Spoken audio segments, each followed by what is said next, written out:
Hello, friends. Welcome back to another episode of Oh for Dying Out Loud, where we are talking about death, dying, life, and everything in between. I am one of your hosts, Angie, the midlife magical midwife. And joining me is my bestie. Barsha, uh, your dazzling death doula Oh, and it's all dazzling things today. living. Yes, absolutely. Absolutely. And if you've been following us, we've kind of shifted gears. We did talk a lot about grief and death and dying and that process on lots of different levels. But we've decided now to start talking about other things, spiritual, that, because death is a very sacred Mhm. process and a very sacred time, but so is death, or so is life. And Yeah, so we want to talk about the things that help us to live the remainder of our years in a sacred, holy, nurturing, nourishing way. yeah. So, yeah. So we thought maybe talking about astrology. Ooh, I'm excited. We're going into the woo-woo a little bit, A folks. little bit of the woo-woo, and I feel good about it. So tell me, Laura Shaw, Mhm. before we we'll just dive in this way. What do you know about astrology and how do you use it in your life? Yeah, so very little. What I know is so the many times I've been kicked out of Sunday schools and churches in my lifetime is not insignificant.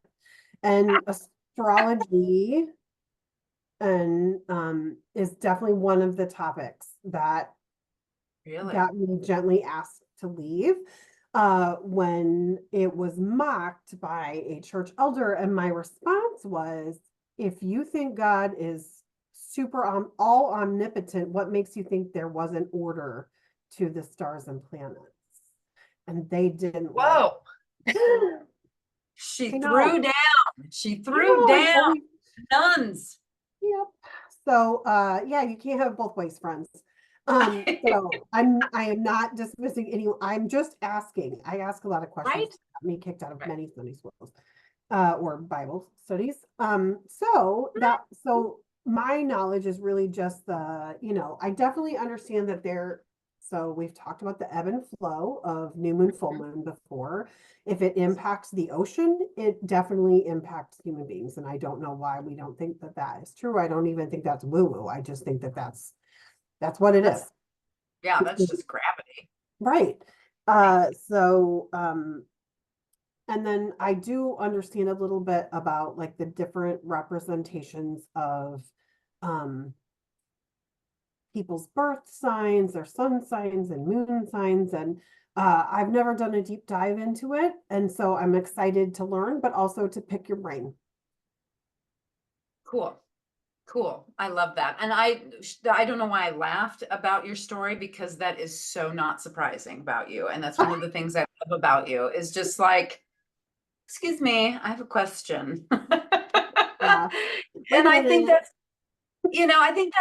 that is, I mean, as a Sagittarius moon, and we'll talk a little bit about that, but I'm of the mindset, particularly as I get older, that it's like question everything. Right. Question everything. In fact, I was at this retreat this weekend and I don't even remember exactly the context in which this was used, but some guy was talking about, he was doing this little exercise and his little negative critical thought brain was coming into play.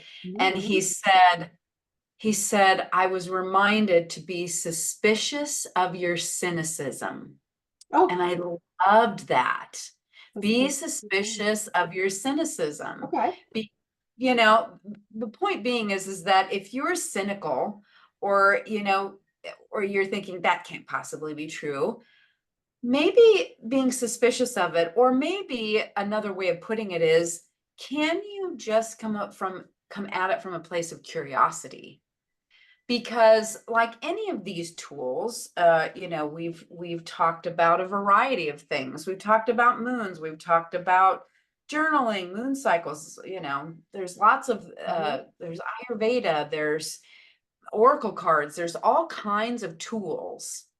And ultimately, they are just meant to help us get to know ourselves better, to Right. really know the ins and outs of who we are and explore that. Right. It doesn't mean that so with astrology, and let me just first say, I'm a student.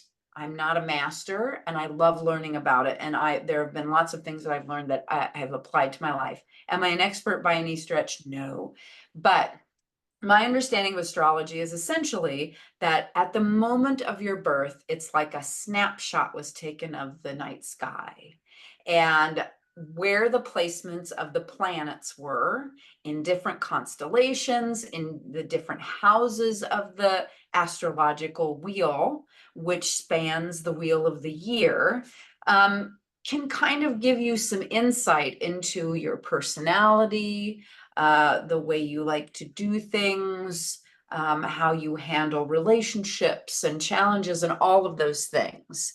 So what I want to say is that I love learning about astrology. And while I love, my grandmother was into that. I remember as a child, she would buy the big Llewellyn books, big Mm. thick paperback books. She was a Sagittarius sun sign.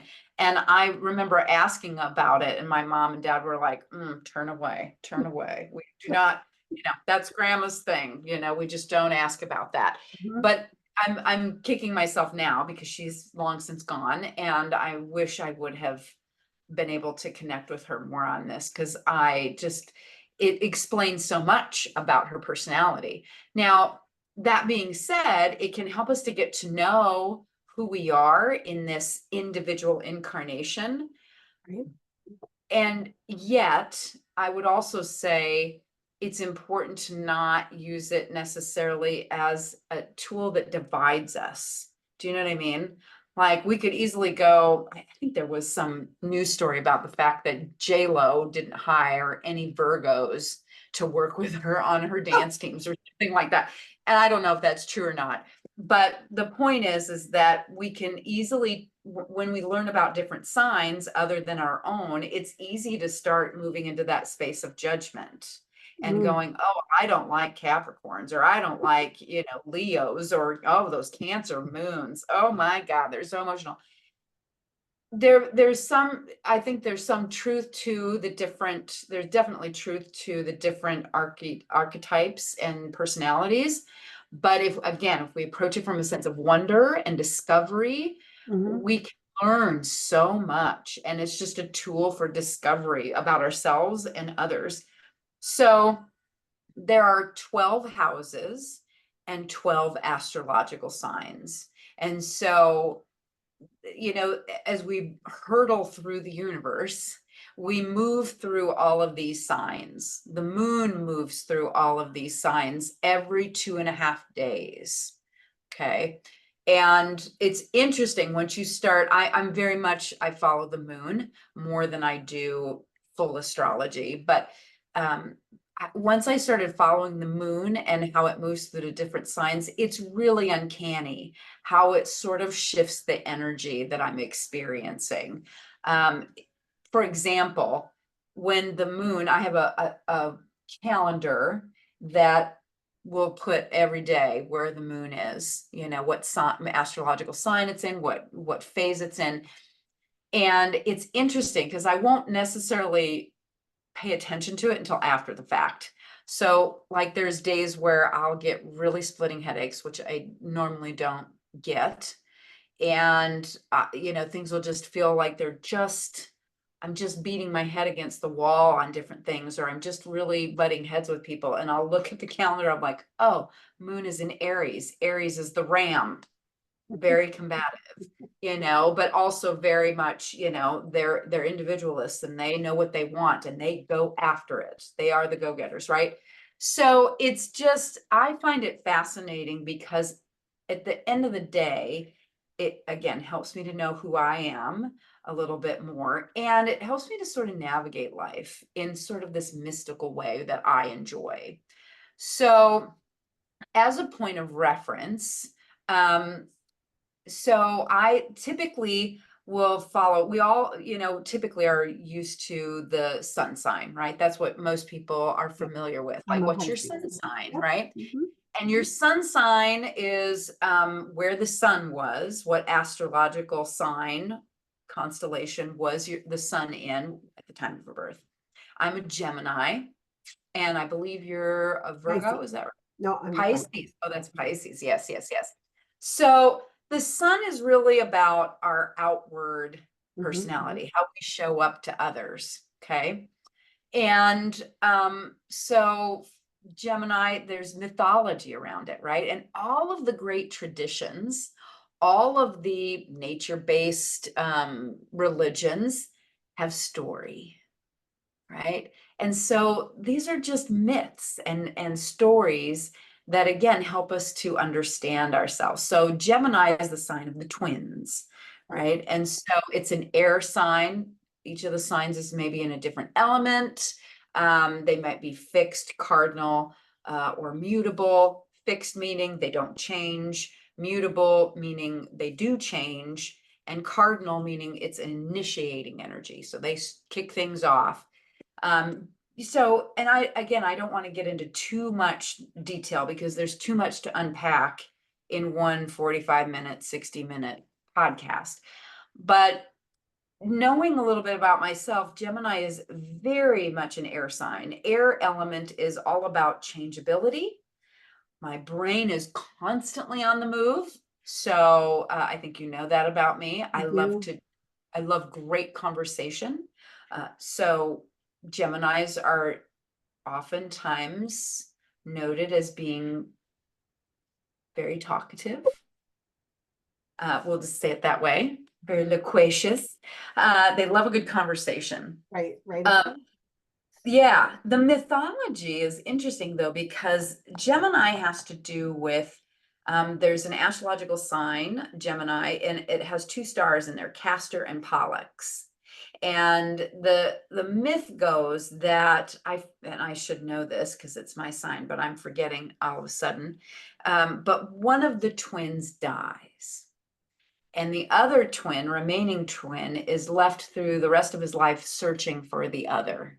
Oh, And I'm like, oh my God, that sort of resonates, doesn't it? always Always searching searching. for that person, that connection, just Mhm. loving to connect and finding that other twin, so to speak. So, so there's some aspects about being a Gemini that I understand. And, as a Pisces, now Pisces is the sign of the fish. That's me. And this is very much a water sign.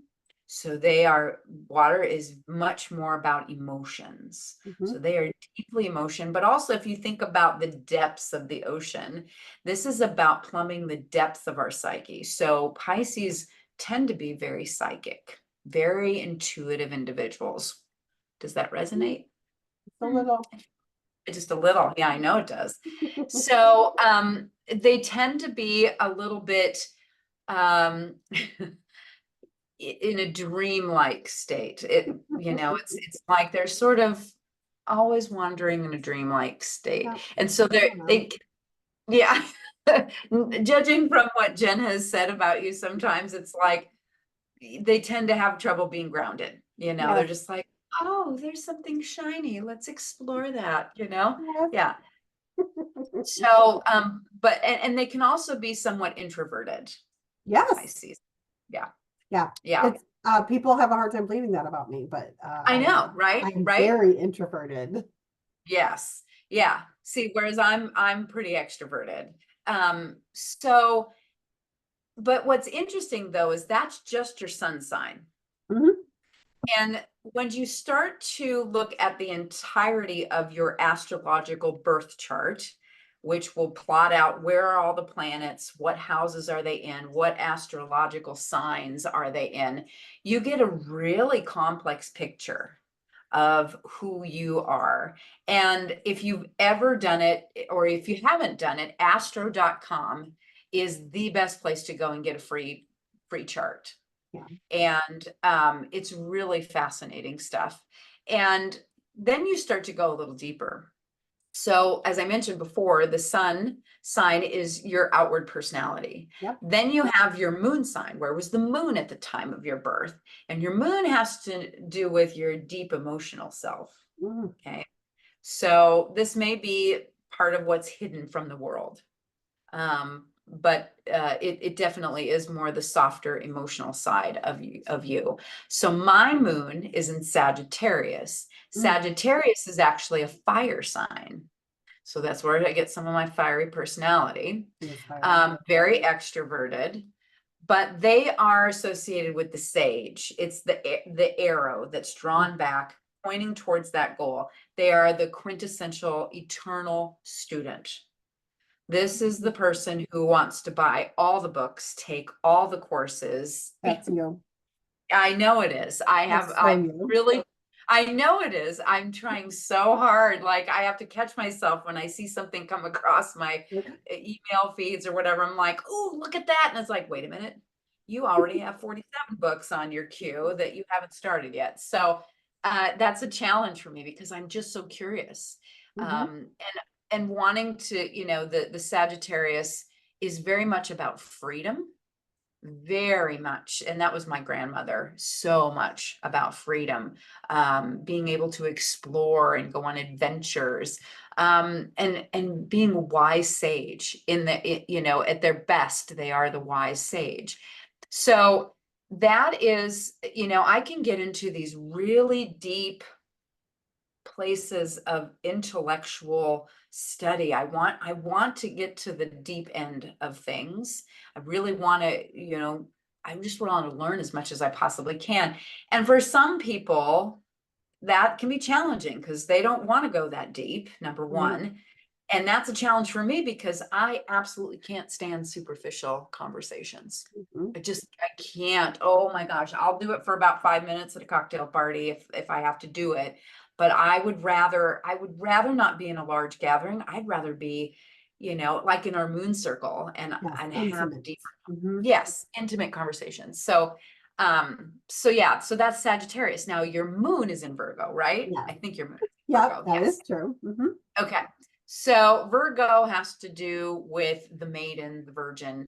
But this kind of represents the springtime, the maiden who is nubile. And hold on a second. I'm pulling up some references here because I think it might be helpful to see some things. Mhm. So let me go to astro.com and we're going to pull up some stuff. Well, But I do believe that the Virgo part of me is what allows me to sort buttons. it So, is, Virgos are very much detail oriented. They're and about health and wellness, mhm, mhm. and they love the details Yes. and they love to Yeah, organize. that that is definitely for those of you who don't know this, I have a button collection, and when I say button collection, I just mean I have some very large random jars full of buttons. And sometimes, Mhm. especially on rainy days or cold days in the winter, I like to just dump them all out on the table and sort them.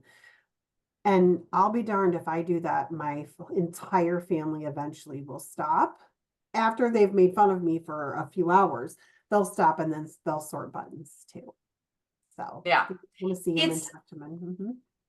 right. And it's funny because even if you don't have Virgo in your chart, it doesn't mean that maybe you're not benefiting from some of that Virgo energy, Yeah. right? Mhm. Um, I can't remember where my Virgo is, but I do like to organize things when I get into a mood. Yeah. So I'm gonna log in here and see if I saved this for myself without giving away my birth date and all that good Oh, stuff. good. But Yeah. yeah, Don't broadcast that to us no, all. no, I, no, I um it's fine. I appreciate that one of the things that that Angie shares with all of us, and that has really benefited me and others, I'm sure, is that all of the things that we talk about are really just ways, no matter what walk of life, what religion, what belief system you do or don't have. It's the same that when you talk about tarot cards or not tarot cards, the Oracle cards. oracle cards, thank you. It's the same idea that they're just it's like word association almost. It's like what comes to you, what tapping into Mhm. your own intuition and getting to know yourself better. Um, Right. Gracie, my beautiful, one of my beautiful children, she is a kid who could never make a decision in her life. And she always had the answer. That's the thing. And so I've taught her, her partner in life, that this great trick where I would take the two things that she was deciding between and I would put them behind my back or a representative and I'd say, all right, I've mixed them up, pick a hand. And she'd Yeah. say, your hand, you'd pull it out, and you could tell by the look on her face, she instantly knew if she wanted that or not. Because if she didn't want Ah, it, she'd be like, oh. And it's like, yeah, so you didn't even want that one. You can have the other one. And this is like the key to unlock her, he says. So, um, right. yeah, so I So love what that is, I'm curious, so what is Gracie's sun sign? she's a Pisces. Oh, interesting. Do you have the same challenge with making decisions? No, not even a little. I am the What's her absolute moon opposite. sign? I don't know. I've never looked up her moon sign. I'll have to Okay. look that up someday. Yeah, that Um, that could be. yeah, because honestly, she yeah, so she just has this, it's almost like a paralyzing fear.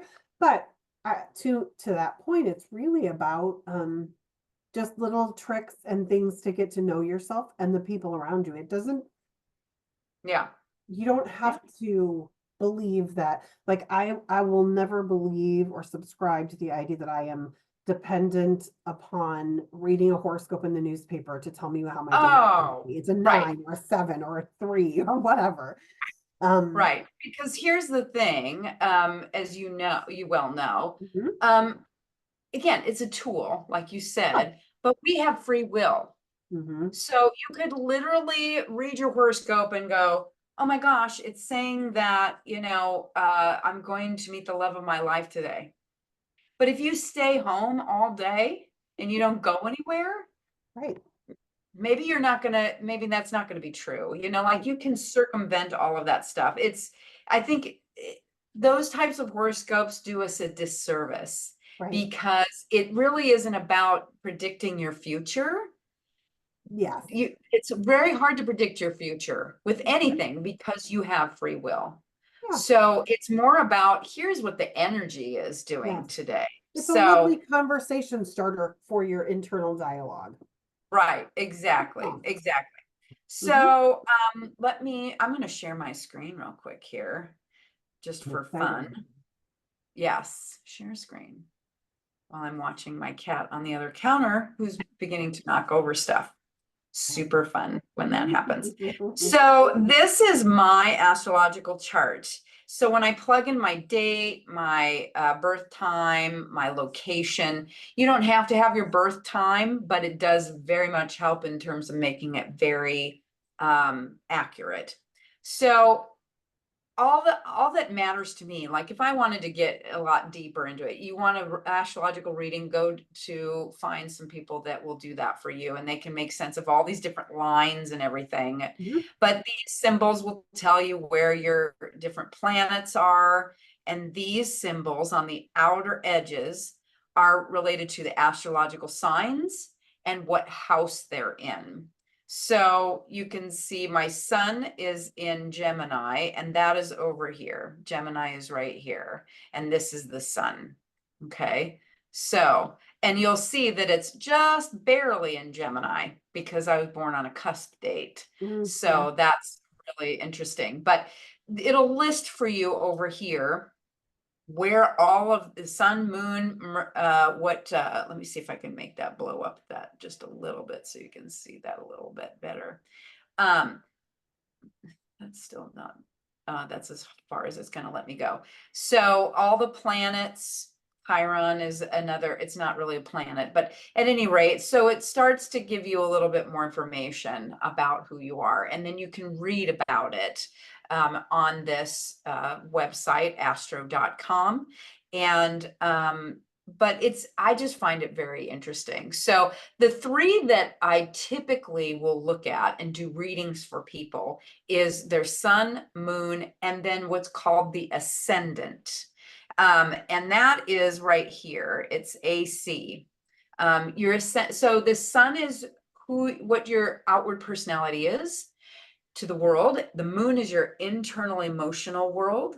And then the ascendant is kind of like who you are at your highest self, Oh, right? So for me, I'm a Libra. And Libra is all about balance. It's the sign of the scales. So fairness, yes, but also finding balance. And that is something that I'm eternally struggling with is balance yeah. between doing and being, Mhm. balancing between giving and receiving. So it's a constant theme in my life.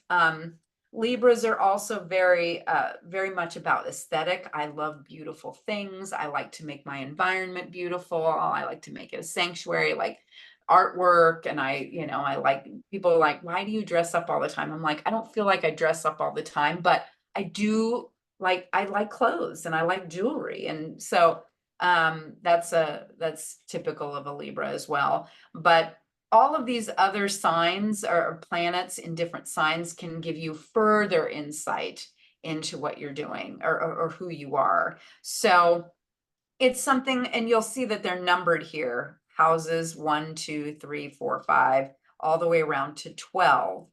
And each of these houses has to do with a different aspect of you and your life. So your first house has to do with who you are, self. And then the second house has to do with career and finances and so on. So I'm not going to go into a ton of detail because we don't have time for that, but it can be a very useful tool to see not only what your kind of leanings are, what your personality is and how you do things, but it also can give you some insight into your blind spots, Mhm. because all of these tools, ultimately, what I think is funny is that if you've ever heard of the term shadow work, Yep. it's about it's about integrating the shadow sides of ourselves, because in our culture, we're so much about perfection. You need, be the perfect person, do everything at 100%. Well, we're human beings and we're not going to be perfect. And that's part of the life lessons I think that we learn is what are some of the things, our blind spots that trip us up. It's like Mhm. any other Myers-Briggs, Yep. Enneagram, all of those things, which we could talk about Enneagram at another time too. So I just love astrology because it's the mystical, it's the stars and the planets. And I love the fact that actually many of our nature-based spiritual traditions, like pagans and Native Americans, refer to the star nations, Right. refer to, utilizing the constellations to make sense and meaning of their lives and what might be happening. So So would fascinating you, stuff. yeah, Mhm. so in my mind, it's a little bit like the way the seasons work. Mhm. The seasons naturally bring in growing and resting, and it's kind of the same thing in a kind of more direct, smaller, more narrow kind of focus on, because I mean, there's always the fun, ideas of you always find the articles that talk the best sign to date, Oh, the yeah. right Pisces should date, I don't know who. Clearly I don't read those, but so there's that, Neither do I. right, that there's that sort of crazy commercial piece of it. But I think at its core, for me, it's really about everything we can do in our life to help understand pieces. The older I get, the further down the path I've gone. Like you said, it's like a Myers-Briggs. It's like it's an Enneagram. It's the same idea that I start to look at myself and my own tendencies and my own Mhm. lived experiences, my own perspectives. Um, Mhm. and I start to question things. And I start, Mhm. why do I do that? Mhm. Should I do Right. something different? Could I do something different? Right. So I think that that's one of the most amazing things. And the Mhm. other side of that for me is that this gives us all this really beautiful connection. Like Like the everybody has an astrological sign. yes, Everybody was everybody, born under the like it or stars. not. Everybody was born under the stars. Yeah. Yes, yeah. And it helps me to remember that we're all connected in these sorts of ways. Yeah, it is. I mean, there's that old saying that, if you walk outside and you look at the moon, your loved ones far away are under the same moon and Right. they're looking at the same moon. And so it really does bring it all together. And when we look at metaphysically, again, it's being another system to use. But when you think about at our core that quantum physics, that we're all part of the one energy. Right. And so, but the philosophy that I ascribe to is that as a soul, we are all one energy. We're Mm, all part of the one source energy. But spirit, source, God, whatever you want to call it, wanted to experience itself in all its full multitude. In order to do that, it splits off and it becomes a Laura and it becomes an Angie and it becomes a cat and a dog. And so there's so much diversity. And when we say we're all one, it's true that we're all one, but we get caught up in our separateness because what I see you as being different from me.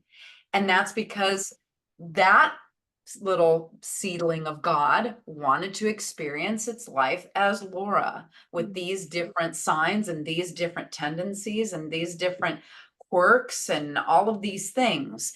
And so it does, at the end of the day, help us to understand we can embrace our uniqueness and then remember that we are one, right. There's so and much. just as a side note, with the whole dating thing, supposedly, what I think is useful is, it can be very useful with regards to your relationships. Both my parents are Aries. I have no idea how that's worked out for so many years, but if you know that there's two fire energies, and you have the same sorts of shadow tendencies or whatever, then you can just call it out and begin to work with that Right. rather than just be like, this person is really combative. And there's more to it than that. Mhm. But are there certain signs that are better compatible to you? Perhaps. For example, given that my ascendant is Libra and that's who I work to be at my highest self, it might behoove me to be partnered with a Libra because they can bring out the best in me. Mm, See? yeah. So, and if I'm a fire sign and I've got a lot of fire in my chart, maybe I shouldn't date a fire person, you know? Yes, I don't I do need any know. more of that. I maybe need some earth, some grounding, you know. Mm, So yeah. those are some things that can help. And you don't necessarily need astrology to do that. Ayurveda talks about the elements. There are so many different religious and spiritual traditions that use this concept of elements in nature to Mhm. describe our beingness, how we move through the world, and astrology is just another one of those that I find fascinating. Yeah. I do want to just I'm fascinated by this idea for people who have a hard time going down the woo-woo path, as people call it. Hmm. Um, it's no different than in my head, you've really lit me on fire for this. The colors or the Myers-Briggs. All the times you learn in other spaces, work, corporate careers, there's a lot of kind of faith put into I remember taking a leadership class in college, and one of the things that they really talked about was Myers-Briggs and how you want people with these different sort of strengths, the strength finders.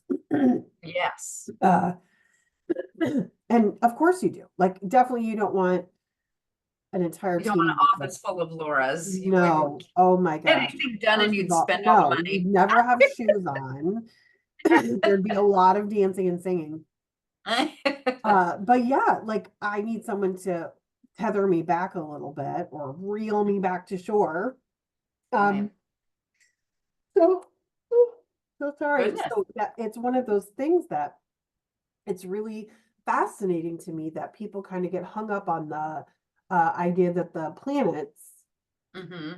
or the solar, the stars and the sky can Hmm. have an impact, or I don't know that I'd call it predictive, but maybe it's an Right. informed sort of, it is literally no different. And Right. it is important in all aspects Yeah. that we kind of at least are aware of the people that we're surrounding ourselves with. Yeah. Like you said, you don't want an office full of Laura's. It would be Or amazing, Angie's. right? Yeah. First of all, if there was an office full of Angie's, there would be a bulldozer and it would be going through walls because you are an intense Yeah. competitor, which is Yeah. amazing. Yeah. Yeah, Until and I get it is, yeah, it's such a it's such a beautiful perspective. So we kind of stuck on this topic today because there's a full moon today. Uh yes. Oh, in yes. this year of our Lord, it is a full moon today. And one of the things that I know is true in my lifetime is that um some people, like, there's just a lot of folklore, there's a lot of traditions around full moons. Hmm. And so we really thought we'd dive into kind of the Yeah. astrological side of it. Um, Sure. And you know what's interesting too yeah. is if you pick up a farmer's almanac, they have Mhm, astrology in there. They plant their fields.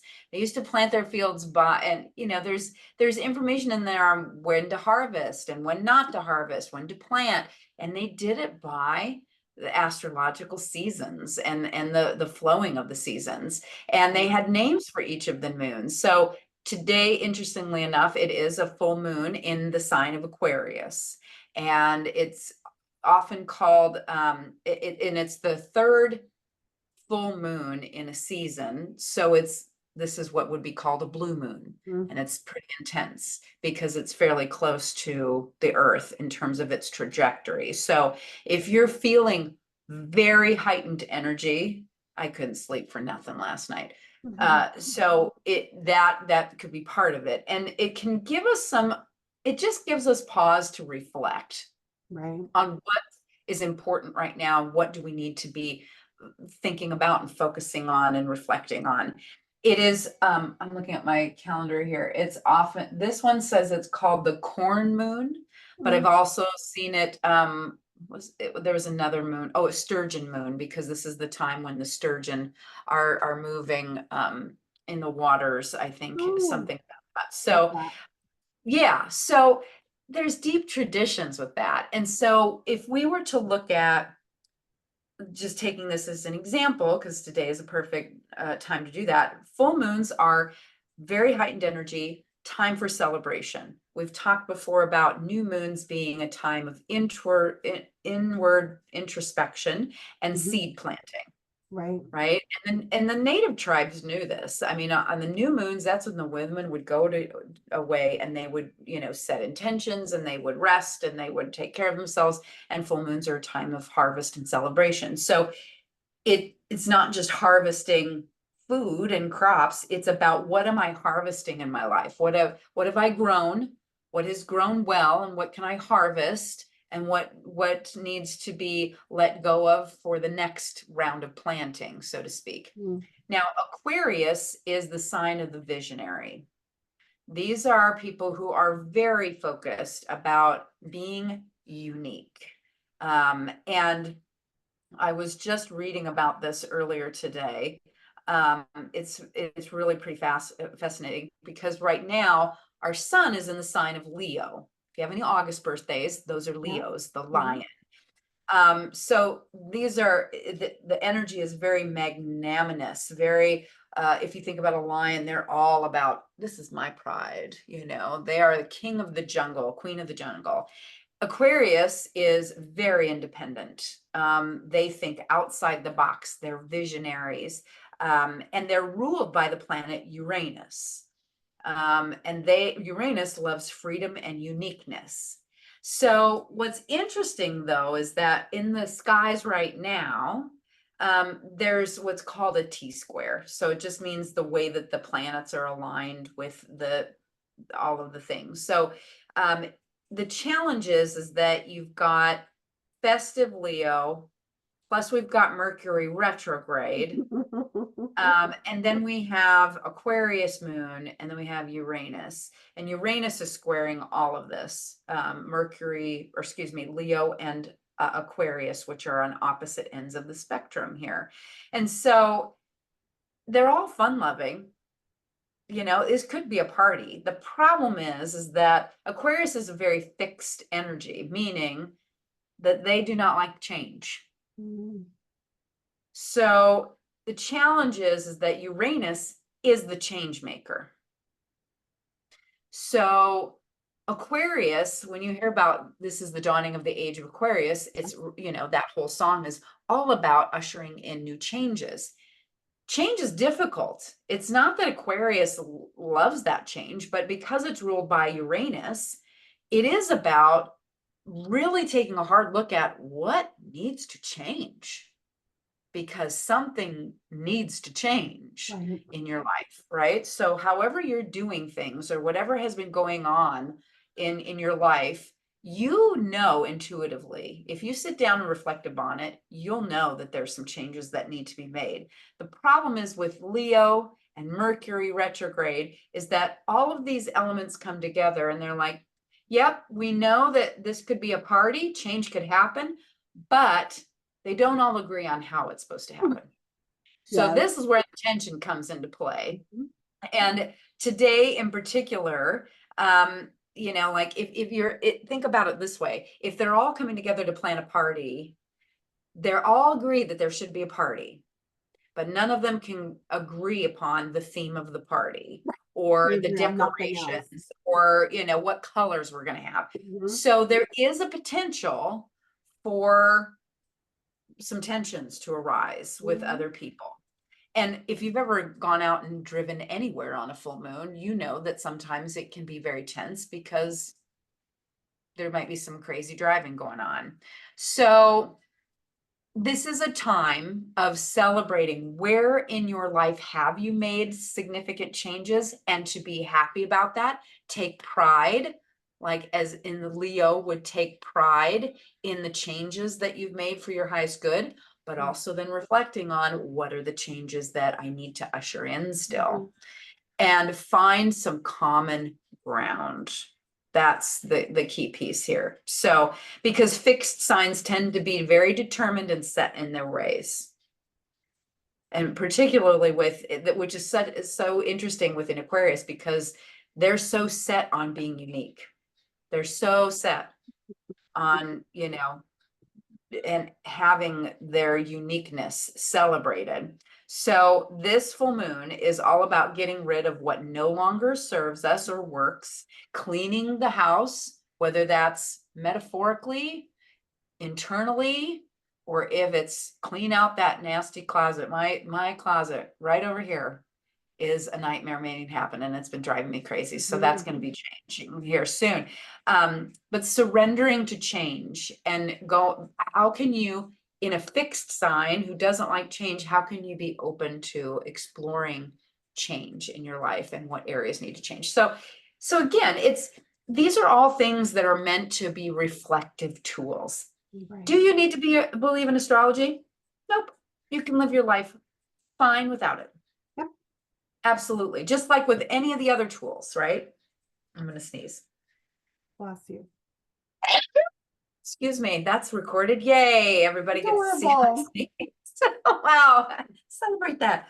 Um, I forgot my train of thought now. The train left the station. And it did leave the station. It blew out You of were the just station. talking, you were just saying how you can never talk about these tools again. You don't have to Oh, think about them. You don't have to believe in them.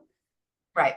We're just bringing them to this discussion because I think, particularly as you get older, it's it can be very helpful to your growth and evolution as a human being to be open and curious about a lot of the different mythologies and philosophies that other people may have ascribed to. These are not new traditions, these are fairly old traditions. Right? And you can learn about them from a lens of curiosity. And does it have any meaning for you? Does it help add to anything that Right. you're needing to do or know about your life? Hmm. So it's like I always say, take what fits and leave the rest, you know? Right. Yes. But also it's just fascinating. I love it. Sometimes when you read, I've definitely experienced where you will find out a person's astrological sign, Hmm. typically sun sign, Hmm. and you will instantly be like, That that makes makes total sense. yeah, that Oh, makes totally. Yeah. And again, like you said, it's like with the Enneagram or Myers-Briggs, it's like once people yep. tell you about their signs or their, Mm, leanings or whatever, you're like on the nose. yeah, I got that. I see this in Yeah. you. Like, I can Yeah. typically guess one of at least one of the colors for Yeah. people because we did that for many years Yeah. at jobs. Yeah, it's the same idea. It's the exact Yeah. same idea. Yeah. But it can be super helpful in relating too. It's not just about getting to know yourself. It's about, oh, this person moves a lot slower, needs a lot more processing time Mhm. to, think about the project and then get it to us. Yes. This person really they're the ones that are cheerleading and they bulldoze ahead without, asking permission. Right. And these are the people that we need to rein in and help them to understand that there's processes Hmm. in place that need to be adhered to. So it can, I know for me personally, I haven't used astrology necessarily, but I've used the Enneagram and some other tools to be able to help people on my team. And it Hmm. helps us work together. If there's conflict, it helps us to resolve it a lot faster because we kind of look at blind spots, we look at strengths and see how we can work together. Yeah. It can really be helpful. Yeah. So, Yeah. I don't know if anybody's at all. I know we just dipped our toe in astrological. We did. Uh, and I would love to spend weeks and weeks and weeks, but I'm not the expert to talk about this. Maybe that's what we need to do is bring in an expert to talk about Mhm. astrology Yeah. in the coming weeks, Yeah. and dive in a little bit even deeper. But and I'm sure you could YouTube and find out more about it. But this is for people who are looking. We're talking about this through the lens of what are some of the things that Laura and I have used in our lives to bring a sense of sacredness to this Yes. life. Sacredness in terms of how do we do things? How do we relate to others? How do we relate to ourselves? How do we come to a deeper knowingness of who we are, what we want, who we want to become? Right. So that's the biggest part of the Yeah. journey Yeah. is It's this. it's like when you do a dog's DNA test or even your own, that sometimes you just want to know, like a different breed, maybe your dog has tendencies a certain way, and you're like, I wonder why he does this or she Mhm. does this. She stands in point, but she does not look like she's a pointer. Um, it's always for me about one of my favorite pieces as I've gotten more relaxed and older in my life, also a little less crazy emotionally. Um, I think one of my favorite things is just the always learning and questioning and always like, oh, that's fascinating, or oh, um, Right, yeah, because right. that in and of itself Mhm. is a purpose. Like I don't need to solve all the world's crisis. However, Right. I can answer However, a lot of questions. yeah. And really learn a lot of great things. So yeah, Well, thank you. and I think, all of us want to reduce our own suffering first and Yeah, foremost. And maybe we want to reduce the suffering of others as well. And I think some of the suffering actually comes from not doing the inner work Mm, to grow. So yes. for example, you could sit there and you could dive into astrology and you go, I'm a Gemini, I'm talkative, that's just who I am. Hmm. But let me just say that that's not how this is meant to be used, in my opinion, anyway. It's meant to be used as, yeah, this is how I might present. This is kind of my core personality. Right. But that doesn't mean that I just get to carte blanche talk as much as I want to. There are certain situations where I've got to remember that I tend to want to talk a lot.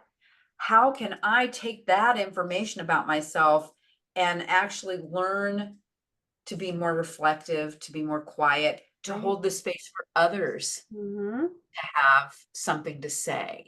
Right. You Right. know, I don't need to always fill the space. So I like to Right. talk. I love it when you do. Yeah. Yeah. Yeah. Yeah. It is it's a beautiful tool and piece of life to be able to just make connections and learn to grow and think about new and different ways to understand ourselves and other people. Mhm. So one thing I will say though is it's going to take me down a crazy rabbit hole because that's where I go, where I'm like, why, when people were writing stories, did they decide that a full moon was required to turn into a werewolf? That's where my head went. Like, what about a full moon? Because it seems to me that it would be a new moon, not a full moon, that would make me a werewolf, but I'm not a werewolf. Although if I was, I suppose I would tell you I wasn't, but Well, but think about the energy okay, of a, yes, yeah, right? Like full yeah. moon is very much, it can be ferocious energy. It can be Okay, intense. yeah, And so when we think about sort of the archetype of the werewolf, it's sort of like we turn into a monster, for lack of a yeah, better word, that energy can make that come out. This sort right, of beast in all of us can yes, come out. So that so totally tracks for me if we think about it okay, like that, you know. yeah, Um, but again, all of these stories, it's just a way of discovering more meaning in your yes, life. So if you're at all interested in perusing astrology, let us know down below what specific topics you want to dive into. We have some guest speakers that we can bring on. And also check out astro.com. love that. You can create a free account and create your birth chart and get all the information you need to know about you and what makes you tick from that lens. Love it. And I've never had anybody, when I've done any kind of a sun, moon, rising reading for them, that it didn't make 100% sense, Love that. and really kind of help them to understand. I've worked with other people that are like, oh my gosh, this makes so much sense with my spouse or my, Mhm. whoever, my boss. This makes sense of why things are like that. And so it's sort of gives an aha, a little bit, a clarity, so that you can begin to take that information and work with it. Right. Love So, it. Love it. yeah. So it is a full moon, full blue moon. So do take extra care. You may be feeling Mhm. very emotional, very heightened. Take extra care to promote sleep this evening. And think about those areas in your life where you're being called to make changes.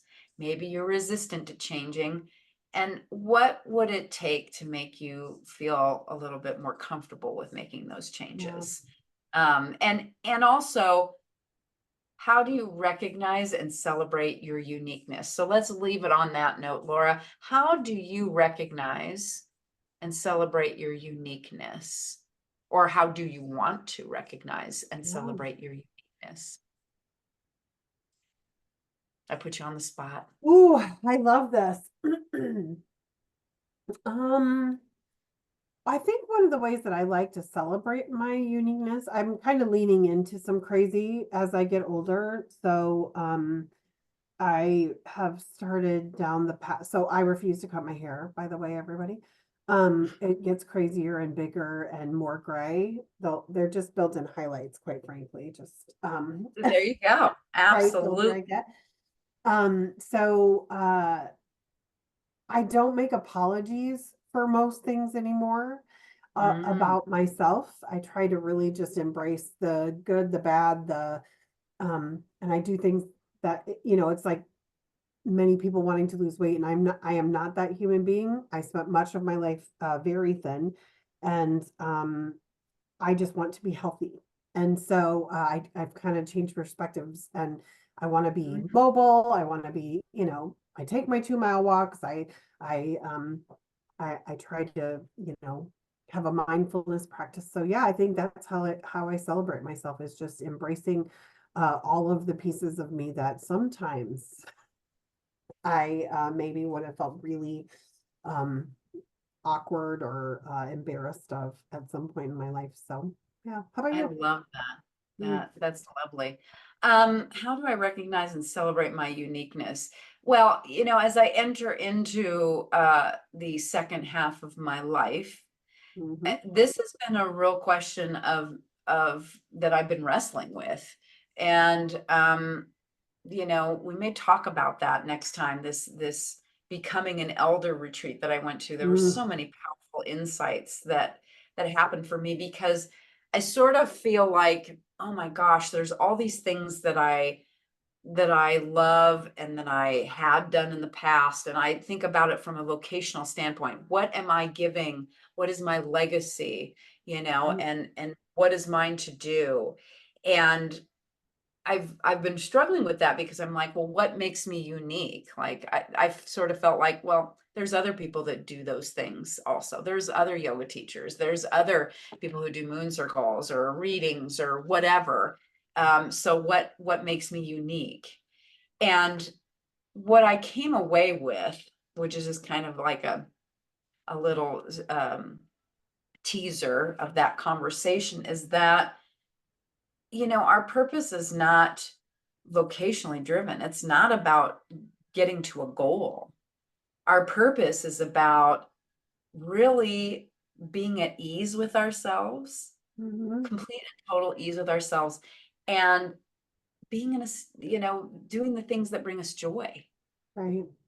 and so from that really sort of opened it up for me, because I have been part of this culture of, you got to hustle, you got to prove yourself.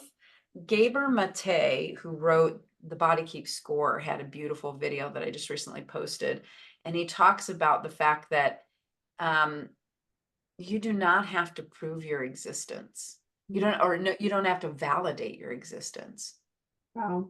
And that was very powerful. It's like so when I think about celebrating my uniqueness, I've had trouble coming out of the closet with all of this intuitive arts, but I am really leaning into that. I am really learning and loving to learn about pagan spirituality, Celtic spirituality, Nordic, spirituality, all of the earth-based traditions that are so ancient and have woven into so much of what we use now. Right. And what was it? I I've started to wear more flowy clothes. Like they Mm, say, dress for the job you want, and I feel like I want to dress like a goddess. I don't know if I look like one, but I like to okay. dress in flowy clothes. Mhm, This weekend it was so funny. One of my girlfriends that was at this retreat, I was wearing, it was a long, admittedly, it looks like a t-shirt dress, but it was this brown sort of sleeveless maxi dress. And then I had this beautiful little drapey vest scarf thing on, mhm. and some, jewelry and whatever. And she's like, wow, you just always look like, flowy goddess or whatever. And I was like, do you remember Mrs. Roper from Yes. Three's Company? I'm Yes. like, this is this generation's Moo. Yeah. It's all about, I said, it's all about comfort. I want to have Mhm. big flowy dresses and flowy things and jewelry. And so I just, you know, I I don't make apologies for that anymore. Like I don't fit into the corporate high heels and, and if that's your thing, that's cool. No. But I celebrate myself through the things that I like to invest my time and energy in. And I want to be sacred in my life. And so Mhm. whether you can call it cosplay, you can call it pretending or posing, but I want to live my life as a goddess who's experiencing this life of magic. And so I have sort of this irreverent take on how I dress and how I move through my life and the activities that I do, um, that just they just feel like the goddess rising. I don't know how else to explain Love that. So that. Stevie Nicks, that's how you describe it. basically, Yeah, I I always have wanted to be. always wanted to be Stevie Nicks, and by God, I'm going to be. Look at the hair. I try to get closer and closer to the Stevie Nicks Hmm. hair. I've So got yeah, some like her 70s crimpy yeah, hair a little bit, so I've got you a got it. different part of her. Yeah, yeah. You That's all right. definitely. Yeah, I also have always wanted to be Stevie Nicks, so I'm with you, friend. Maybe Yes. Stevie Nicks will encounter this and decide she'll give us tips because how to be closer Well, to she Stevie. was very much.